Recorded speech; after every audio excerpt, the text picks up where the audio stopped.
All right, guys, we're here in the garage. I want to talk Tesla charging, specifically if charging two Teslas. All right, so we have this we have the Model S, and we've got this Model X here, and basically what we've done is I've been able to successfully charge both cars by using one 240 50 amp outlet. So if you see this outlet here, I had my electrician install this. This is a 240 volt 50 amp outlet, and what I had to do, this was about as far over as we could get it installed, but the charging port for the car is down that way. So I ran this. This is like an RV extension cord. It's a 50 amp RV extension cord, which fits this plug. Ran it down to here so that way I could have my mobile charger. This is like the cheapest way to do Tesla charging. So this is the mobile charger that comes with it.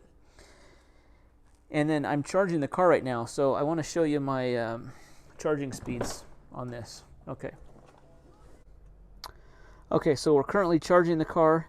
You see here it's charging at about 30 amps, 244 volts. It'll charge, when it's lower, it'll charge close to 30 to 35 miles per hour. So, you know, this car only gets driven 100 miles or less a day usually. So like in 3 hours, you get home, let's say you get home at 5 o'clock, plug it in at 8 o'clock, it's already charged up. Okay, so these mobile chargers work pretty good. Now let me show you how I'm charging this Model S. This Model S is currently being plugged into a standard outlet. Okay, standard 120 volt. This is a 15 amp outlet, so it charges super slow. Okay, see I have this charging going here. If you drive less than 40 to 50 miles a day, you can successfully charge your car off of a standard outlet.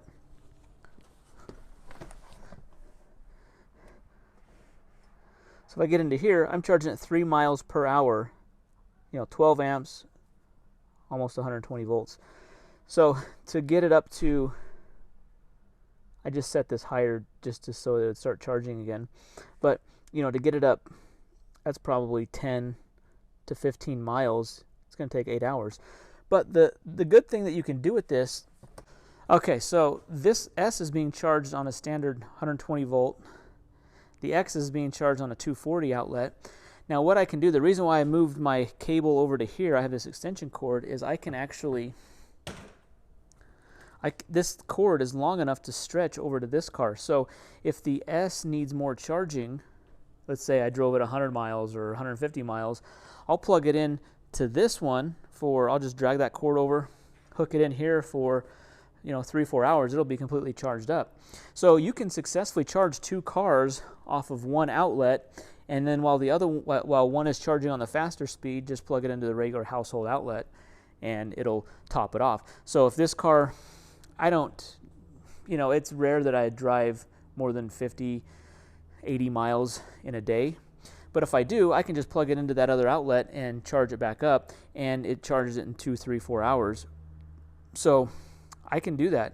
This is probably the cheapest way to be able to charge your Tesla at home, because you don't have to pay for these cords. These cords come with the cars. I just had to pay electrician $300 to run that outlet right there. That outlet there. And I can use that on both cars. So like, you know, there's some days where, you know, I may not even drive the car at all, and it's charging at about 3 to 4 miles per hour back into the battery. You know, you can do it that way. If you're not driving your car every day, if you're working from home or, you know, remotely, you're not commuting, this is a way that you can do that. The reason I'm doing this also is it's just hard for me to get, I ideally would love a 240 outlet like right here, but I would have, just to give you an idea, my utility room where my power is, my breakers are, they're behind that wall down into the basement.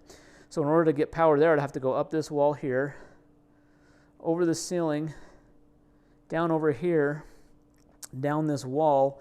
So it'd be a big run. And I actually did some exploring. If you see it here, I've actually made a hole in the ceiling because I was able to get up there. And so I'm exploring the idea of running a cable down inside the wall so that I can get the Tesla wall connector connected there. But I don't need that. That's not necessary. It'd be more, you know, it's an added expense that I don't really need to incur, because these cars are actually charging just fine the way they are. So if you're wondering about how you charge two cars, you can do it off of one 240 outlet if you're not driving a ton. If both cars are being driven 150, 200 miles a day, you probably need two 240 outlets.